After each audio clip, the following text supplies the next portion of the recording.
رسولوں کے اعمال اس کا 28واں باب جو 31 آیات پر مشتمل ہے۔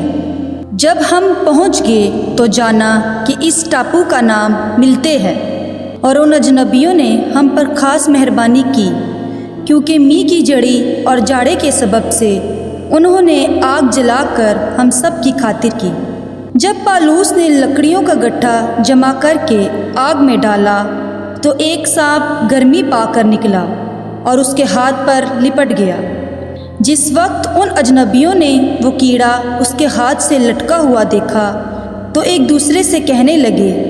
کہ بے شک یہ آدمی خونی ہے، اگرچہ سمندر سے بچ گیا تو بھی عدل اسے جینے نہیں دیتا۔ بس اس نے کیڑے کو آگ میں جھٹک دیا اور اسے کچھ ضرر نہ پہنچا، مگر وہ منتظر تھے کہ اس کا بدن سوج جائے گا یا یہ مر کر یکایک گر پڑے گا۔ لیکن جب دیر تک انتظار کیا اور دیکھا کہ اس کو کچھ ضرر نہ پہنچا تو اور خیال کر کے کہا کہ یہ تو کوئی دیوتا ہے۔ وہاں سے قریب پبلیوس نام اس ٹاپو کے سردار کی ملک تھی۔ اس نے گھر لے جا کر 3 دن تک بڑی مہربانی سے ہماری مہمانی کی، اور ایسا ہوا کہ پبلیوس کا باپ بخار اور پیچس کی وجہ سے بیمار پڑا تھا۔ پالوس نے اس کے پاس جا کر دعا کی اور اس پر ہاتھ رکھ کر شفا دی۔ جب ایسا ہوا تو باقی لوگ جو اس ٹاپو میں بیمار تھے آئے اور اچھے کیے گئے، اور انہوں نے ہماری بڑی عزت کی اور چلتے وقت جو کچھ ہمیں درکار تھا جہاز پر رکھ دیا۔ 3 مہینے کے بعد ہم اسکندریہ کے ایک جہاز پر روانہ ہوئے جو جاڑے بھر اس ٹاپو میں رہا تھا اور جس کا نشان دسکوری تھا، اور سرکوسا میں جہاز ٹھہرا کر 3 دن رہے، اور وہاں سے پھیر کھا کر رگیوم میں آئے، اور 1 روز بعد دکنا چلی تو دوسرے دن پوتیلی میں آئے۔ وہاں ہم کو بھائی ملے اور ان کی منت سے ہم 7 دن ان کے پاس رہے اور اسی طرح روما تک گئے۔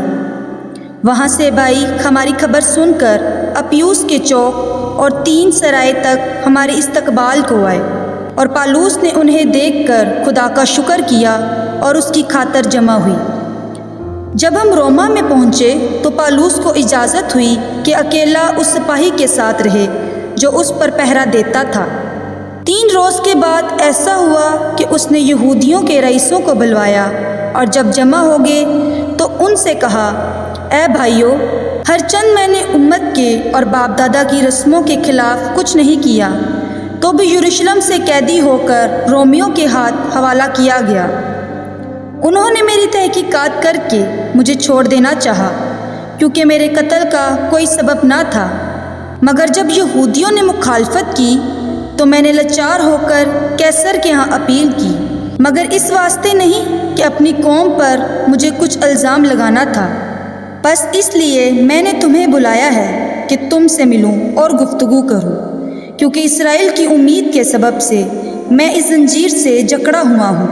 انہوں نے اس سے کہا، نہ ہمارے پاس یہودیہ سے تیرے بارے میں خط آئے، نہ بھائیوں میں سے کسی نے آ کر تیری کچھ خبر دی، نہ برائی بیان کی، مگر ہم مناسب جانتے ہیں کہ تجھ سے سنیں کہ تیرے خیالات کیا ہیں، کیونکہ اس فرقہ کی بابت ہم کو معلوم ہے کہ ہر جگہ اس کے خلاف کہتے ہیں، اور وہ اس سے 1 دن ٹھہرا کر کثرت سے اس کے ہاں جمع ہوئے، اور وہ خدا کی بادشاہی کی گواہی دے دے کر اور موسیٰ کی توریت اور نبیوں کے صحیفوں سے یسوع کی بابت سمجھا کر صبح سے شام تک ان سے بیان کرتا رہا، اور بعض نے اس کی باتوں کو مان لیا اور بعض نے نہ مانا۔ جب آپس میں متفق نہ ہوئے تو پالوس کے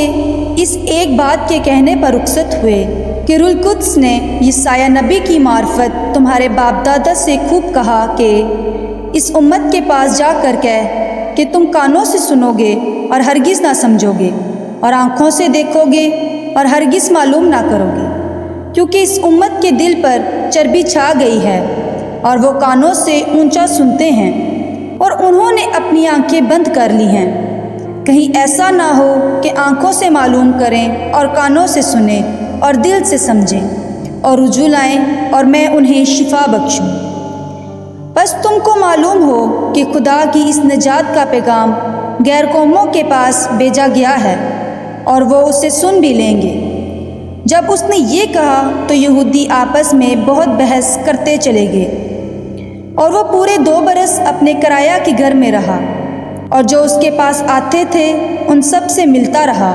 اور کمال دلیری سے بغیر روک ٹوک کے خدا کی بادشاہی کی منادی کرتا اور خداوند یسوع کی باتیں سکھاتا رہا۔ آمین۔